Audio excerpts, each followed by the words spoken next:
Oh, my pronouns? He, him. Just he, him. Oh wow, nobody's ever asked me that before. Just, he, him. Yeah, yeah. Just he. This is genius. I'm going to start doing this. Sorry, what are my pronouns? Um, they, I guess, like they and them. Yeah. What are my pronouns? Oh, I'm non-binary, so they and them's like fine. Uh, oh, oh, they and them is good for me. Thank you so much for normalizing that. That really needs to be normalized. You are going to make this workplace so safe for people. Hi, my name is Friday. Sorry, what was and my pronouns? Just like normal pronouns, just like they, them, like just normal, you know.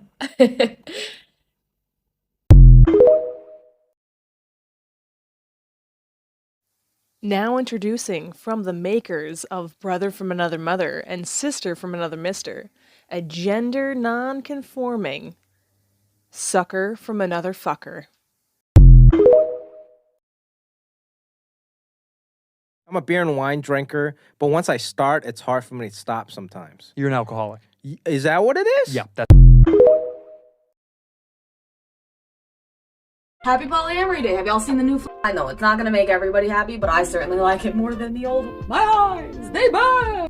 Anyway, let's discuss the symbolism in this new gold heart is the perseverance of love in all forms that drives the polyamory community. This white part is for the growth and possibility that is possible through our non-traditional lifestyle, symbolized in the way that it is off-center. Personally, I also feel this is a good reminder that there are power imbalances in these relationship styles that we need to be aware of. Blue is for openness and honesty. Red is for love and attraction, and purple is for a unified community. So what do you think? I like it, but then again, my standards are low.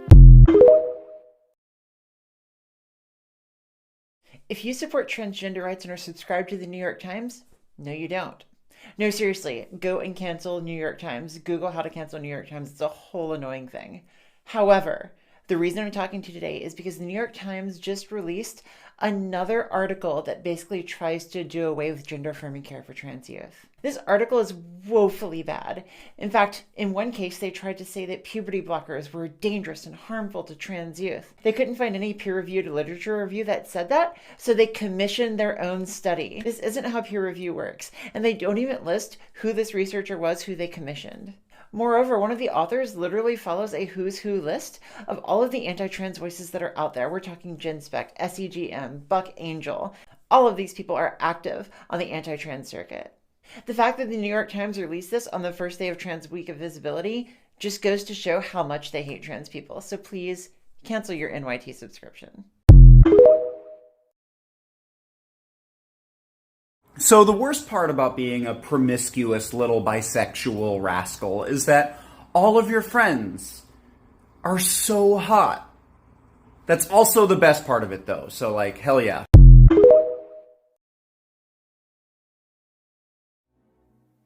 It's beginning to look a lot like Christmas.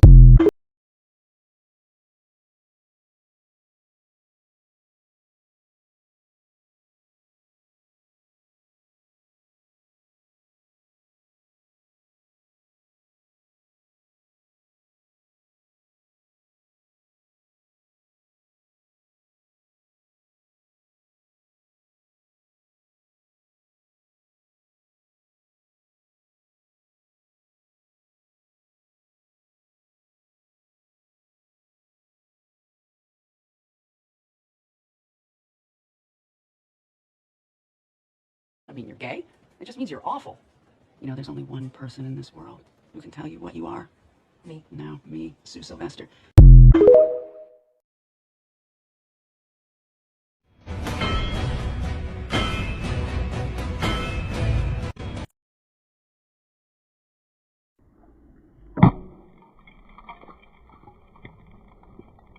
Screw it, let's do trans femme sex ed. This stuff isn't talked about enough, a lot of this stuff isn't researched enough, so a lot of this is folk knowledge. Caveat emptor. 1. If you are taking estradiol, that has risks. To manage those risks, your GP needs to give you 3 blood tests every 12 months. They are prolactin 4, liver function test, fasting lipid. If your GP is not doing those 3, get on his case, get him to do it. If your GP won't give you those blood tests, fire the bastard and get a new GP. 2. If you can do this trick, you can get fungus. You can mostly prevent that with good hygiene. Worst comes to the worst, if it does happen, no major drama. Go to the chemist, get clotrimazole, use as directed, problem solved.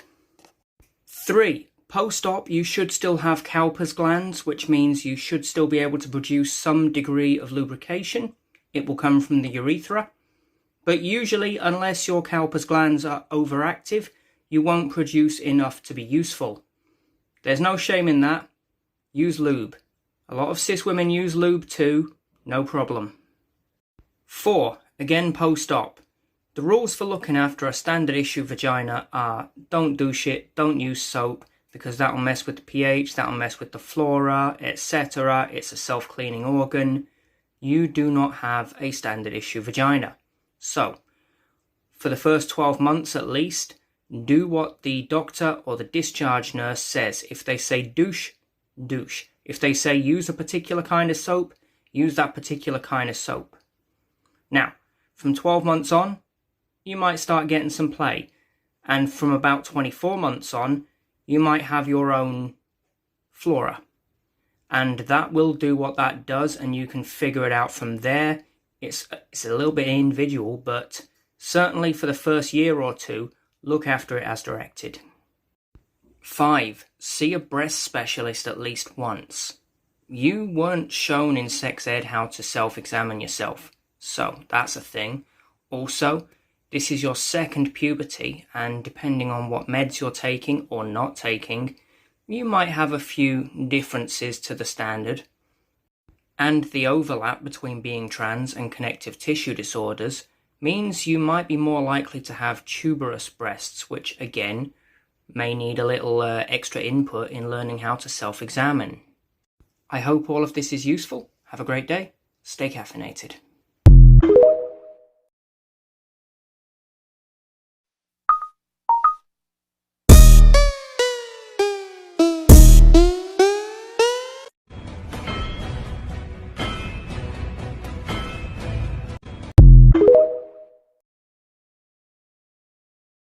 If your pronouns are they, them, friends of friends may think you're actually more than one person.